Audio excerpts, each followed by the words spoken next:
नमस्कार मित्रांनो, महाराष्ट्रातील सर्व दिव्यांग बांधवांसाठी आजचा व्हिडिओ खूपच जास्त महत्त्वाचा असणार आहे। कारण राज्य सरकारने आता एक अतिशय मोठा आणि कठोर निर्णय घेतलेला आहे। जर पात्र दिव्यांग लाभार्थ्यांना योजनांचा लाभ मिळाला नाही तर संबंधित अधिकाऱ्यांनाच जबाबदार धरलं जाणार आहे। आणि या संदर्भातील एक मोठी बातमी सध्या वर्तमानपत्रामध्ये प्रकाशित झालेली आहे। तर स्क्रीनवर तुम्हाला स्पष्टपणे दिसत असेल, दिव्यांग योजनेपासून वंचित राहिल्यास अधिकारी जबाबदार।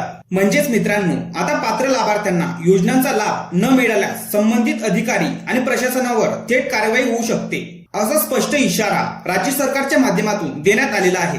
तर मित्रांनो, तुमच्यापैकी अनेक जणांनी अनुभव घेतलेला असेल, एखाद्या महिन्याचा हप्ता खात्यामध्ये जमा झाला नाही, पेन्शन आलं नाही, तर आपण लगेच तहसील कार्यालयामध्ये जातो आणि तिथे गेल्यावर आपण संबंधित कर्मचारी आणि अधिकाऱ्यांना विचारतो, सर आमचा हप्ता का आला नाही, आमचे पैसे कधी जमा होतील। पण अनेक वेळा त्या ठिकाणी असं उत्तर दिलं जातं की आमच्याकडून सर्व डेटा पाठवलेला आहे, सरकारकडून निधी आलेला नाही, मंत्रालयातून पैसे आले की जमा होतील, डीबीटी मध्ये काही प्रॉब्लेम असेल असं सांगून लाभार्थ्यांना परत पाठवलं जातं। आणि मग गरीब लाभार्थी पुन्हा कार्यालयाच्या फेऱ्या मारत राहतो, पण त्याला नेमकं उत्तर मिळत नाही। पण मित्रांनो, आता परिस्थिती बदलणार आहे, कारण राज्य सरकारने या संदर्भात महत्त्वपूर्ण शासन निर्णय जाहीर केलेला आहे। आणि त्या शासन निर्णयामध्ये स्पष्टपणे सांगण्यात आलेलं आहे की जर एखादा दिव्यांग लाभार्थी योजनेपासून वंचित राहिला किंवा त्याला वेळेवर हप्ता मिळाला नाही किंवा प्रशासनाच्या हलगर्जीपणामुळे लाभ थांबला तर संबंधित अधिकारी आणि प्रशासनाला जबाबदार धरलं जाईल। तर मित्रांनो, ही फक्त सोशल मीडियावरील माहिती नाही, तर या संदर्भातील अधिकृत बातमी वर्तमानपत्रामध्ये प्रकाशित झालेली आहे आणि शासन स्तरावरून सुद्धा सूचना देण्यात आलेल्या आहेत। तर राज्य सरकारने दिव्यांग योजनेची अंमलबजावणी अधिक काटेकोर आणि प्रभावी करण्यासाठी हे मोठं पाऊल उचललेलं आहे।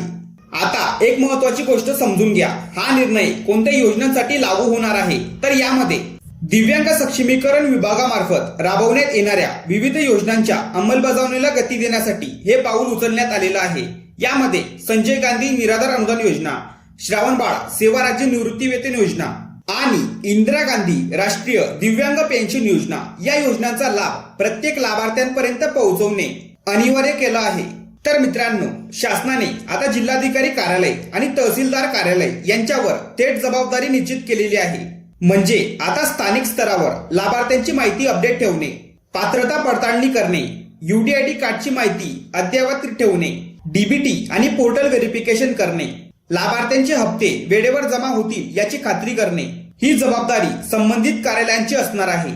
विशेष म्हणजे सर्व दिव्यांग लाभार्थ्यांची यूडीआयडी माहिती अपडेट ठेवणे बंधनकारक करण्यात आलेलं आहे। कारण अनेक वेळा लाभार्थ्याचं आधार कार्ड मध्ये नाव वेगळं असतं आणि बँक खात्यामध्ये दुसरं नाव असतं, त्यासोबतच यूडीआयडी कार्डची माहिती जुनी असते किंवा पोर्टलवर माहिती अपडेट नसते आणि मग सिस्टीम त्या लाभार्थ्याचा डेटा रिजेक्ट करते, त्यामुळे हप्ता मंजूर होऊनही पैसे खात्यात जमा होत नाहीत। म्हणून मित्रांनो, जर तुम्हाला एप्रिल महिन्याचा हप्ता मिळाला नसेल तर सर्वप्रथम या गोष्टी चेक करून घ्या।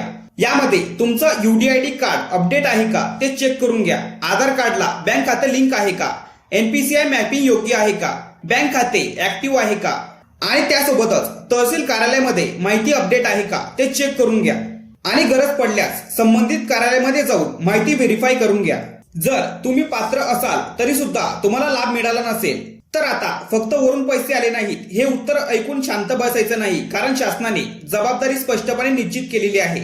तर मित्रांनो, ही माहिती राज्यातील प्रत्येक दिव्यांग लाभार्थ्यांपर्यंत शेअर करा, कारण अजूनही अनेक लाभार्थ्यांना या शासन निर्णयाबद्दल माहिती नाहीये। म्हणून हा व्हिडिओ जास्तीत जास्त लाभार्थ्यांपर्यंत शेअर करा, जेणेकरून पात्र लाभार्थ्यांना त्यांच्या हक्काची माहिती मिळेल आणि कोणीही योजनांपासून वंचित राहणार नाही। आणि अजूनपर्यंत आपल्या चॅनलला सबस्क्राईब केलं नसेल तर लवकर चॅनलला सबस्क्राईब करून घ्या। अशाच महत्त्वपूर्ण माहितीसह व्हिडिओ आपल्या चॅनलवरती येत असतात।